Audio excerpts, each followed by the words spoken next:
When you go into the world of entertainment, you go into YouTube, compared to white people, there aren't that many people of color here. And when you're watching a creator that you vibe with, you think is cool, he looks like you, same color as you, and then all of a sudden, he's kind of like playing footsies with a white nationalist, it can leave a really bad taste in your mouth. We're like part of the reason why I'm in this part of the internet is just to get away from that.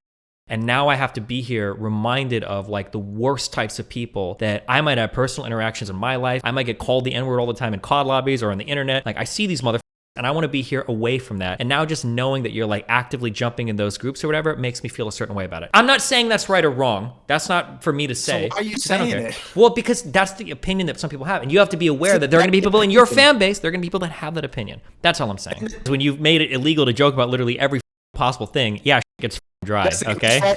Whose fault is it that you can't joke about anything? The fault is people. I can't blame you because I don't know you, but the fault. No, right or left people. It's everybody's fault. It's right. People on the right. Yeah. You know why? You know why? I can tell you why. You motherfuckers on the right, not you, but motherfuckers on the right took shit too seriously. It was funny back in the day when we were calling each other racial slurs because we were all weird kids on the internet. But it's not funny when people are out murdering people in restaurants in Buffalo because they're trying to do like the black genocide. All right. It was funny when you make fun of people's religion on the internet, but it's not funny when people walk into a mosque in New Zealand and shoot and kill 30 people because they think they're being replaced by brown people. It was funny when it was jokes on the internet, but then it got invaded by people who weren't joking anymore. And now we have to be careful about everything we say because we don't know when the next Elliot Rodgers is about to go out and stab to death some girl because she didn't suck his.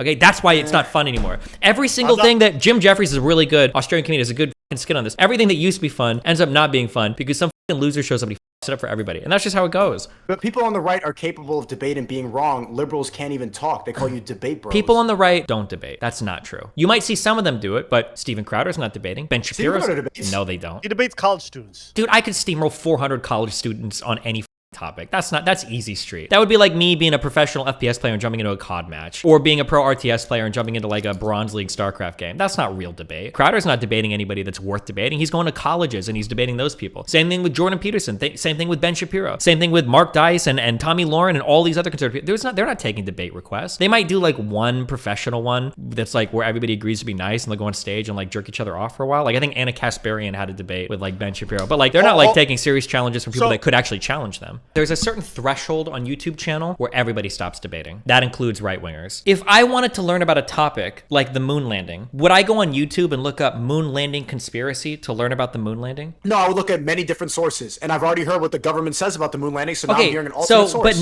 But you're watching pretty abstract videos about conspiracies related to the Federal Reserve, but you don't even have a basic understanding of what the Federal Reserve is. It's a private institution that prints money.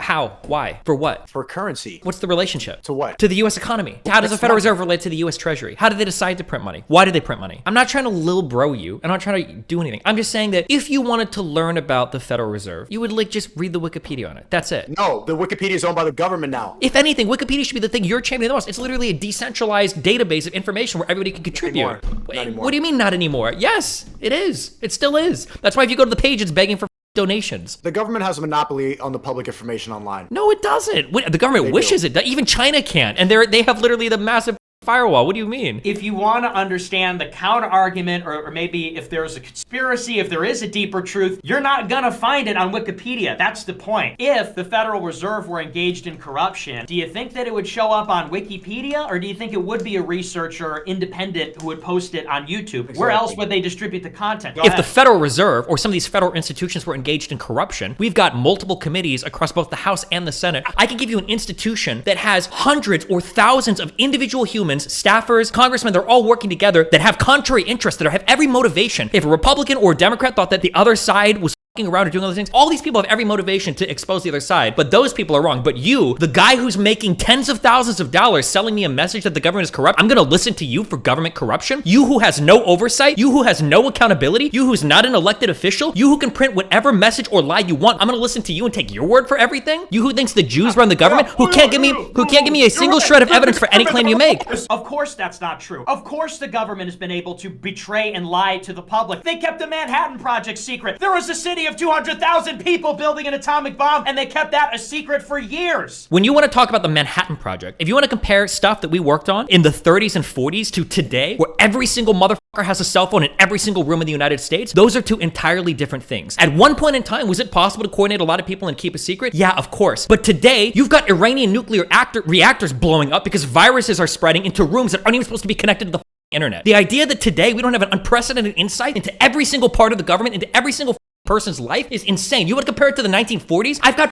text messages from Peter Strzok, somebody working on a small council of people working with Mueller to do an investigation. I'm seeing his text messages in front of Congress, and people are mad because they're accusing him of impropriety, right? That's the level of insight that we have today into these organizations. If you want to pretend like we have the same insight now that we did 80 years ago, you're delusional. You know this because there's audio leaked of you saying dumb that never would have happened in the 30s or 40s, right? Nobody would have known dumb jokes that you made to your friends in the 30s, 40s, 50s, 60s, 70s, 80s, 90s. Saying that the government is capable of selling a conspiracy theory implies a level of coordination that doesn't exist. And if you talk to anybody that's ever held a government job, they'll tell you that. If you want to tell me an individual agency might be keeping secrets or acting improperly, yeah, that's more believable. That's just common sense. Much the same that if you tell me an entire school is trying to keep a secret, that's going to be a lot different than two teachers having an affair and keeping it a secret. Do you understand that analogy? You think that the NSA can keep secrets then, right? And the FBI and the CIA. Well, they're intelligence agencies, so necessarily they keep secrets. It's vital to the function of the departments, of course. Okay.